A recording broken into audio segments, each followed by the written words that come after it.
জ্ঞানবাপীর যে বর্তমান যে স্থাপত্য, সেই স্থাপত্যের নিচেও যে মন্দির ছিল এবং তার যে নিদর্শনগুলো রয়েছে সেটাও আর্কিওলজিক্যাল সার্ভে অফ ইন্ডিয়া বলছে। আমি মানসদা আপনাকে নির্দিষ্টভাবে আজকে অনুরোধ করেছিলাম এখানে আসার জন্য, তার কারণ দেখুন আমার খারাপ লাগে, আমার মতন বহু দর্শক আছেন তাদেরও খারাপ লাগে। মানে যে উত্তরপ্রদেশ দিয়ে যে বাসটা এগোচ্ছে উন্নয়নের, গুজরাট দিয়ে যে বাসটা এগোচ্ছে উন্নয়নের, এটা তো আমাদের প্রাপ্য। আমরা শুধুমাত্র রাজনৈতিক আকচাকচির জন্য কেন এই যে অনির্বাণ বা রাজস্বী বা দীপঙ্করদা যে কথাটা বলছে, কি সুন্দর এক একটা করে আইডিয়া রাজস্বীরা দিচ্ছিল, সেই চৈতন্যদেবকে কেন্দ্র করে একটা গোটা করিডোর কেন হতে পারবে না?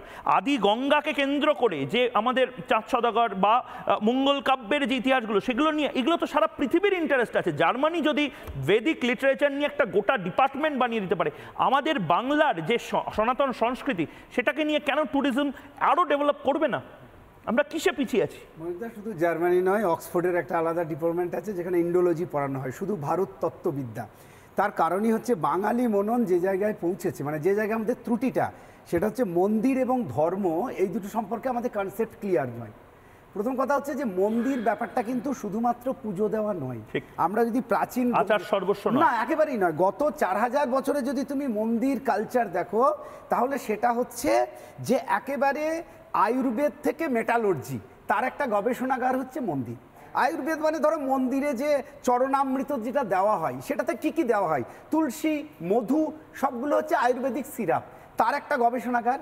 আবার যদি সাহিত্যে ধরো, পৃথিবীর প্রথম ব্যাকরণ লেখা হচ্ছে মন্দিরে বসে পাণিনির ব্যাকরণ। তার মানে মন্দির হচ্ছে নিরন্তর একটা গবেষণা কেন্দ্র, এডুকেশনাল হাব। এডুকেশনাল হাব, সবই তাই। তুমি যদি নালন্দা ধরো, হ্যাঁ, মানে নালন্দাকে যদি ধরো 10,000 ছাত্র, 1000 টিচার, মানে 10:1 রেশিওতে পড়ানো হতো মন্দির কেন্দ্রিক, যেখানে 12টা দেশের ছেলেমেয়েরা সেই জায়গা থেকে ভাটপাড়া যে আমি বলছি মেটালর্জি, আমি বলছি মেটালর্জি মানে ধাতুবিদ্যা যেটা, সেটা মন্দির কেন্দ্রিক। মানে ভারতবর্ষই একমাত্র যেখানে ডাস্টলেস আয়রন তৈরি হতো, যার স্যাম্পেল বলতে আমরা জানি কুতুব মিনারে আছে, লোহাতে জং ধরে না, বাচ্চাদেরকে পড়ায়।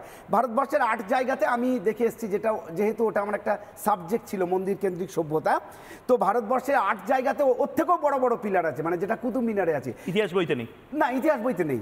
তার কারণই হচ্ছে মন্দির কেন্দ্রিক ডাস্টলেস আয়রন তৈরিটা ভারতবর্ষের সভ্যতার একটা অঙ্গ ছিল, যে কি করে আমি জংহিল লোহার তৈরি করব, সেটা মধ্যপ্রদেশের অমরাবতীতে তৈরি হতো। এবং মজার ব্যাপার হচ্ছে সেই লোহা বিদেশে রপ্তানি হতো, পরিবর্তে আমরা সোনা নিতাম, মানে লোহার সম ওজনের সোনা আমদানি হতো আর কি।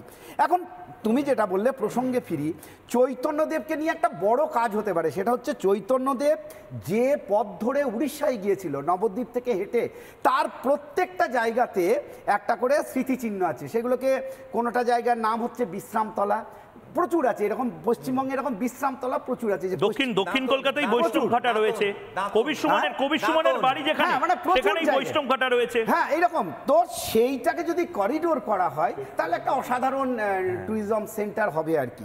সমস্যা হচ্ছে যে সেই ভাবনার যেটা অভাব, সেই ভাবনার অভাবটা এখন বাঙালিদের মধ্যে খুব আছে। সেটার থেকে যতক্ষণ না আমরা বেরোতে পারছি, ততক্ষণ আমরা ভাবতেই পারবো না যে অন্যান্য রিলিজিয়ানের ক্ষেত্রে যেটা প্রযোজ্য, সনাতন ধর্মের ক্ষেত্রে সেটা প্রযোজ্য নয়। এখানে ধর্ম মানেই নিজেকে বাড়িয়ে তোলা।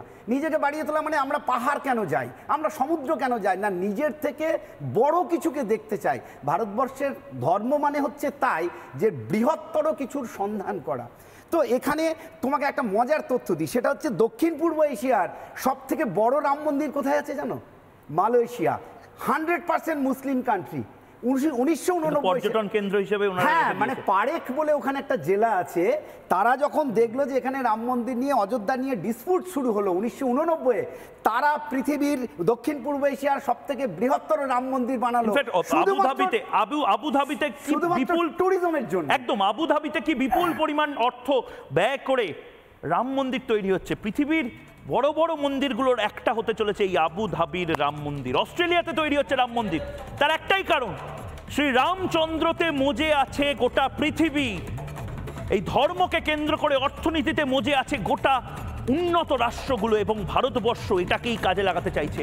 5 ট্রিলিয়ন ইকোনমি, সেই ইকোনমির দিকে ভারত পৌঁছাবে ম্যানুফ্যাকচারিং সার্ভিস সেক্টরের পাশাপাশি টেম্পল ইকোনমিক্স দিয়ে পৌঁছাবে। এবং মমতা বন্দ্যোপাধ্যায়, যিনি সবসময় ইনোভেটিভ, নিশ্চয়ই দেখছেন আজকের জবাব চায় বাংলা, নিশ্চয়ই জবাব চায় বাংলাতে ময়ূকের এই দর্শক এবং যারা অতিথিরা রয়েছেন তাদের সাজেশনগুলো সাটাসাট বাংলার মানুষকে তৃণমূল সরকার উপহার দেবে নতুন কোনো শ্রী চৈতন্যদেবের করিডোর হিসাবে, নতুন কোনো মঙ্গল কাব্যের করিডোর হিসাবে, নতুন কোনো সনাতন ধর্মের করিডোর হিসাবে না দিতে পারবেন না, কারণ সনাতন ধর্মেতেই অ্যালার্জি শাসক দলে।